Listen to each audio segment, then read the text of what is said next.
നിയമസഭാ തെരഞ്ഞെടുപ്പിൽ കണ്ണൂർ സീറ്റിന് വേണ്ടി കെ സുധാകരൻ ആഞ്ഞുപിടിച്ചെങ്കിലും ഒന്നും സംഭവിച്ചില്ല.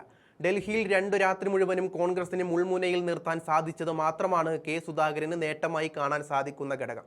അല്ലാത്തപക്ഷം പാർട്ടിയിൽ ശത്രുക്കളുടെ എണ്ണം കൂട്ടുവാനും ഈ നീക്കങ്ങൾ ഉപകരിച്ചിട്ടുണ്ടാകാം.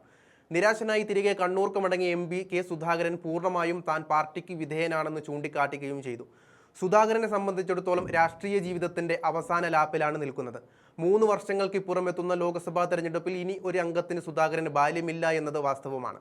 നിയമസഭാ തെരഞ്ഞെടുപ്പിലും മുന്നിലുണ്ടായിരുന്നത് അവസാന അവസരമായിരുന്നു. ജയിച്ച UDF സർക്കാരിൽ ഒരു മന്ത്രിസ്ഥാനമാണ് അതുകൊണ്ട് തന്നെ സുധാകരൻ ലക്ഷ്യം വെച്ചത്. സുധാകരന്റെ ആവശ്യം ന്യായമാണെന്ന് കണ്ണൂരിലെ കോൺഗ്രസുകാർ പോലും സമ്മതിക്കുന്നുണ്ട്.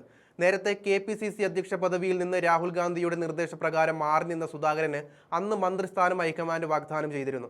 ഈ വാഗ്ദാനം നടപ്പിലാക്കണമെന്നാണ് സുധാകരൻ ആവശ്യപ്പെട്ടത്. എന്നാൽ കേരളത്തിലെ കോൺഗ്രസ് നേതാക്കൾ ഒറ്റക്കെട്ടായി നിന്ന് പാലം വലിച്ചതോടെയാണ് സുധാകരന് സീറ്റ് നിഷേധിക്കപ്പെട്ടത്. നിയമസഭാ തെരഞ്ഞെടുപ്പിൽ മത്സരിക്കാൻ ആഗ്രഹമുണ്ടായിരുന്നെന്ന് ഒരിക്കൽ കൂടി തുറന്നു പറയുകയാണ് കെ സുധാകരൻ. മത്സരിക്കാനുള്ള താൽപര്യം AICC അധ്യക്ഷൻ മല്ലികാർജ്ജുൻ ഖാർഗെയോടും രാഹുൽ ഗാന്ധിയോടും പറഞ്ഞിരുന്നു. അവർ സമ്മതം തരികയും ചെയ്തു.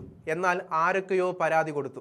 ആ പരാതിയുടെ പുറത്താണ് മത്സരിക്കാൻ തടസ്സമുണ്ടായത്. അതിന് പിറകിലുള്ള ആളെ അറിയാം, പക്ഷേ അത് പരസ്യമായി പറയുന്നില്ല, സുധാകരൻ പറഞ്ഞു. നേരത്തെ സുധാകരന് സീറ്റ് നൽകരുതെന്നും സിറ്റിംഗ് MPമാരെ കരയ്ക്ക് ഇരുത്തണമെന്നും ആവശ്യപ്പെട്ട് രംഗത്ത് വന്നത് പ്രതിപക്ഷ നേതാവ് VD സതീശനാണ്. ഈ ആവശ്യത്തിന് കേരളത്തിലെ കോൺഗ്രസ് നേതാക്കൾ ഒറ്റക്കെട്ടായി പിന്തുണയ്ക്കുകയായിരുന്നു. ഇതോടെയാണ് സുധാകരന്റെ നിയമസഭാ മോഹം കരിഞ്ഞുണങ്ങി വീണത്. ഇതിന് പിന്നിലുള്ള വ്യക്തി സതീശനാണെന്ന് പകൽ പോലെ വ്യക്തമാണ്. അതേസമയം സ്വതന്ത്രനായി മത്സരിക്കും, 15 മണ്ഡലത്തിൽ സ്ഥാനാർത്ഥികൾ നിർത്തും തുടങ്ങിയ വാർത്തകൾ ആരാണുണ്ടാക്കിയതെന്ന് അറിയില്ലെന്നും സുധാകരൻ പറഞ്ഞു. അതെല്ലാം വസ്തുതയില്ലാത്ത വാർത്തകളാണ്. അത്തരം വാർത്തകൾ വേദനിപ്പിച്ചു. അപവാദ പ്രചരണത്തിന് തുല്യമായിരുന്നു അതെന്നും സുധാകരൻ കൂട്ടിച്ചേർക്കുന്നുണ്ട്. നിയമസഭ എന്നത് ഒരു തദ്ദേശ ഭരണ സ്ഥാപനമാണ്. അതിൽ അംഗത്വം കിട്ടുക എന്നത് വളരെ സന്തോഷമുള്ള കാര്യമാണ്. പാർലമെന്റിൽ പോകുന്നതിനേക്കാൾ എത്രയോ ഇരട്ടി സന്തോഷമുള്ള കാര്യമാണത്. നമ്മുടെ നാട്ടിലെ അസംബ്ലിയിൽ പോയി അംഗങ്ങളുമായി സഹകരിച്ച് കുറച്ച് കാര്യങ്ങൾ ചെയ്യാനായിരുന്നു ലക്ഷ്യമെന്നും അദ്ദേഹം പറഞ്ഞു. പ്രാദേശിക തലത്തിലെ പ്രശ്നങ്ങൾ കൈകാര്യം ചെയ്യാൻ വേണ്ടിയാണ് നിയമസഭയിൽ പോകണമെന്ന് പറഞ്ഞത്. വേറെ ലക്ഷ്യമുണ്ടായിരുന്നില്ല.